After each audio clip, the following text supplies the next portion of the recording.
but welcome back for our last session. It's my honor to introduce Dr. Nabeel Bardeesy, who's an associate professor at the Massachusetts General Hospital. He's a man who needs no introduction in this community. He is a force in the field of cholangiocarcinoma, runs a lab at Mass General, and has put out many pivotal papers that have moved the field of cholangiocarcinoma forward. And many years, over the last several years, he has mentored individuals who have gotten these fellowships from the Cholangiocarcinoma Foundation. So he's really mentoring and building the future leaders in cholangiocarcinoma.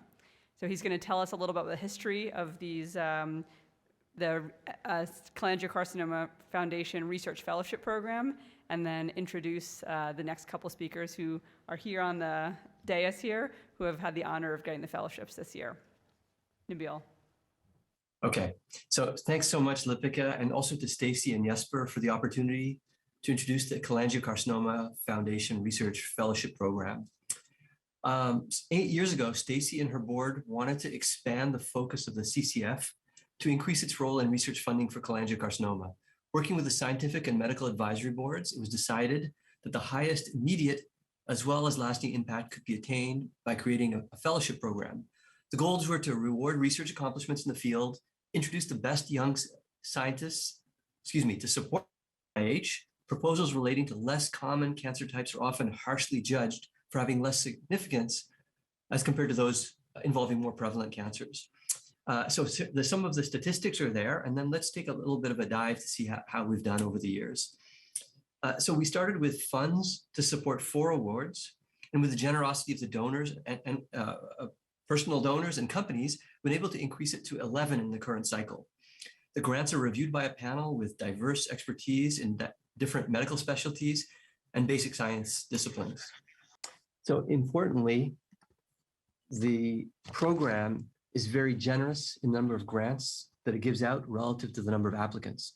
While we'd certainly like to fund even more, the proportion of funded grants compares favorably with other grant opportunities, with typically more than 20% of the applications being funded. So I think it's an important consideration for potential applicants.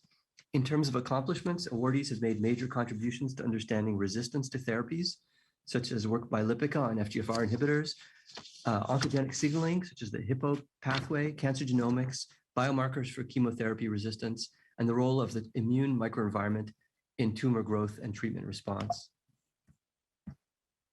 Throughout the course of the program, awards have been given to 24 institutions worldwide, including 12 states of the country in America and institutions in Europe and Asia. Many of the leaders in the field who are presenting at the current conference that you've seen here have been supported by CCF fellowships, attesting to the effectiveness of the program in promoting the advancement of young investigators. We will have our next call for applications this summer, and we highly encourage those eligible to apply, and those are the criteria there.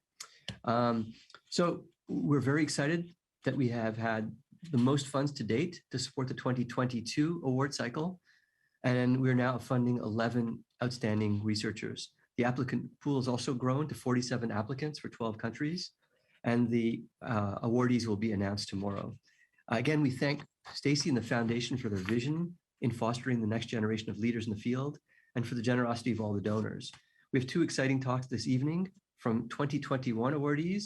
First, we'll hear from Bridget Keenan from UCSF, who will speak on cholangiocarcinoma immunotherapy, and then Chris Chen on a very interesting talk on metastasis. And then you will hear 3 more in a later session tomorrow afternoon. So thanks again, and I look forward to your talks.